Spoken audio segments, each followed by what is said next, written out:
ఇప్పుడు చదవబోయే 65 నుండి 69 వరకు పద్యాలు ఆటవలదిలో రాసినవి. భగవతి చిరునవ్వుల శోభ.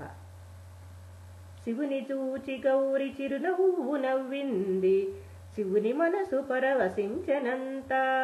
అగ్నినేత్రధరుని అతివాడి చూపులు, చల్లబడియ నవ్వు జల్లు కురిసి. మూడు తాపములతో మండుచుండెడి వారికి అమ్మ నవ్వు తలచినంతలోన. చల్లబడును కరుణ జల్లులు విరివిగా, కురియగానే మనసు కుదుటపడును. తాపత్రయాగ్ని సంతప్త సమాహ్లాదన చంద్రిక. లలితా సహస్రం.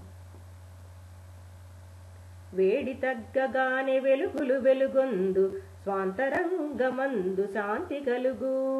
మనసులోన పెరుగు మాలిన్యముల బాపు, నిరుపమానమమ్మ నీదు నవ్వు. వేడి అంటే తాపత్రయాలు, వెలుగులు అంటే జ్ఞాన ప్రకాశం.